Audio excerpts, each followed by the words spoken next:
আর মাত্র একদিন পর মহান স্বাধীনতা দিবস। দিবসটি উদযাপন উপলক্ষে সাভারে জাতীয় স্মৃতিসৌধে সকল প্রস্তুতি সম্পন্ন করা হয়েছে। সর্বস্তরের মানুষের শ্রদ্ধা আর ভালোবাসায় সিক্ত হতে পুরোপুরি প্রস্তুত সাভারের জাতীয় স্মৃতিসৌধ। সাভার জাতীয় স্মৃতিসৌধ থেকে বিস্তারিত জানিয়েছেন সহকর্মী কামরুজ্জামান। এক সাগর রক্তের বিনিময়ে বাংলা স্বাধীনতা আনলো যারা, আমরা তোমাদের ভুলবো না। আর একদিন পরেই জাতীয় স্মৃতিসৌধ প্রস্তুত করা হয়েছে স্বাধীনতা দিবস উপলক্ষে। দেখতেই পাচ্ছেন যে পুরো জাতীয় স্মৃতিসৌধকে ধুয়ে মুছে পরিপাটি করা হচ্ছে। এছাড়াও রং তুলির আঁচড়ে পুরো জাতীয় স্মৃতিসৌধকে একদম সুসজ্জিত করা হয়েছে।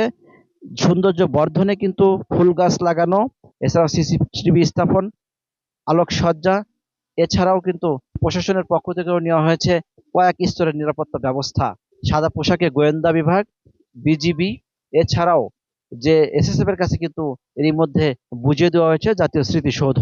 যেহেতু আর একদিন পরেই স্বাধীনতা দিবস, সেই হিসাবে এই জাতীয় স্মৃতিসৌধ যে কিন্তু জনসাধারণের ঢোকা কিন্তু একদম নিষেধ করা হয়েছে।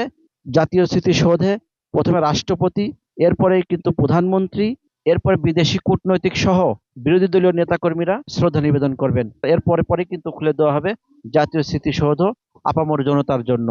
তো সবকিছু মিলিয়ে যদি বলা যায় যে জাতীয় স্মৃতিসৌধ কিন্তু মহান স্বাধীনতা দিবস উপলক্ষে একদম পরিপাটি করে ধুয়ে মুছে সৌন্দর্য বর্ধনে কিন্তু কাজ করছে। তো এই ছিল আমার কাছে সর্বশেষ জাতীয় স্মৃতিসৌধ থেকে